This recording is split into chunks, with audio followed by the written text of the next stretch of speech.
Le Zimbabwe est un pays situé en Afrique australe avec une population travailleuse et hospitalière. Né d'une longue guerre de libération, le pays de Néanda est fier de ses racines et de ses diverses cultures qui ont trouvé leur assise, la paix et l'amour dans le pays du lait et du miel. On n'aura pas connu la totalité du Zimbabwe sans visiter la première et la plus ancienne banlieue d'Mbare, densément peuplée, fondée en 1907. Le ghetto, comme beaucoup l'appellent, a environ 115 ans d'existence et c'est le cœur de l'économie agricole du Zimbabwe. Elle abrite en effet le plus grand marché de légumes du pays. Il ne fait aucun doute que la vue aérienne de la banlieue dessine une image témoignant la façon dont elle a été favorisée par les cieux et a résisté aux affres du temps et démontrant son importance historique en tant que lieu où de nombreux indigènes pauvres vivaient avant l'indépendance. Au fur et à mesure que l'on se promène dans les rues de cette banlieue, la musique résonne d'un coin à l'autre, avec les résidents vivant en harmonie malgré leur origine culturelle et langue différentes. Barré a également accueilli pendant des années des frères et sœurs des pays voisins comme le Mozambique. L'un des Mozambicains, Sekuru Francisco Sebastião, est arrivé au Zimbabwe dans les années 1940. Tauya na soka kuva Mozambique, tayambuka Ruenya, Zambezi, Ruenya, uya Antoko, hanu asata kwira ulele, isu tauya na soka kuchiga Mwantoko, senda musoko Ntoko, kuti nditole chitupa, ati uli mwana mdiki, autole chitupa ba, chitikinyani, mabala niko kunda 1 week ndipa Ntoko, tichimesana na amabalani. Hakuwanga ndauya nao ati mwana mudiki tuda kutapinde basa munomu hakuwanga ati no angapinde basa munomu ba tauya na ndisu ndi mwana wa murizi na mkwashangu nini aka assista wangu murumi yake ndi akazi ndipinza munomu.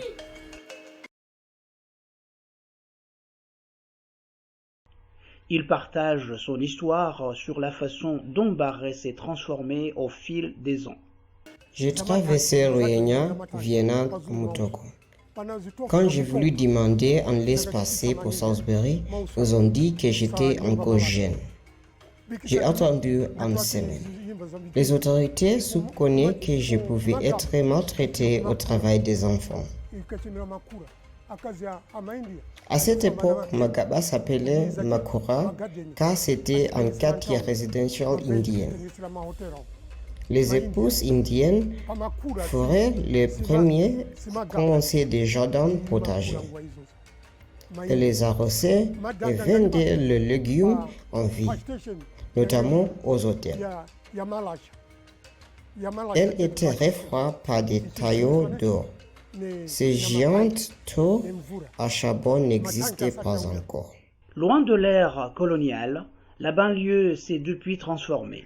Elle a accueilli Bob Marley dans les années 1980 au stade de Rufaro et est devenue aujourd'hui une plaque tournante de la musique Zim Dancehall et au fil des ans, elle a produit des icônes révolutionnaires dans plusieurs domaines professionnels comme le football avec le club Dynamos. Ce club a produit des stars telles que le feu George Chaya, Sandé Marimo, Moses Chunga pour n'en citer que ceux-là.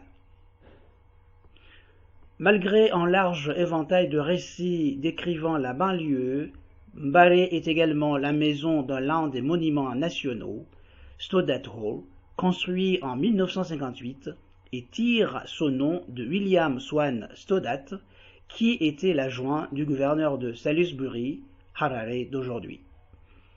Ce monument reste le symbole du dernier hommage des héros nationaux éteints, avant leur dernière demeure au cimetière des héros. C'était au Stoddart Hall le 20 juillet 1960 que des jeunes ont bravement combattu un cordon de police rhodésienne déclenchant une nouvelle phase de résistance contre le racisme blanc. Aujourd'hui, le bâtiment est devenu un lieu où les jeunes se rencontrent et se forment dans différentes compétences. Le divertissement, le cyclisme acrobatique et la gymnastique sont quelques-unes des activités que les jeunes y apprennent.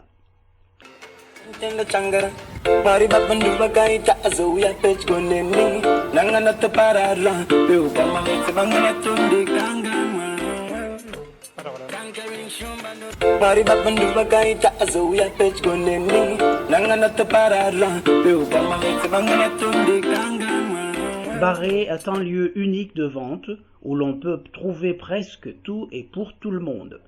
En Barré, on peut y trouver certains produits rares à trouver ailleurs. L'un des coins importants de la banlieue se trouve un marché des produits culturels traditionnels tels que des bijoux, des outils en bois ou en argile fabriqués à la main, des tapis, des perles, des instruments de musique comme le mbira, utilisés d'ailleurs dans la connexion avec le monde spirituel, selon les traditionalistes comme Mbuya Boba. Cet endroit s'appelle le marché couvert d'Embari. Il a été créé au début des années 1950 et les premiers occupants faisaient leurs affaires à un endroit appelé Maracha Ambari. Et c'était normal.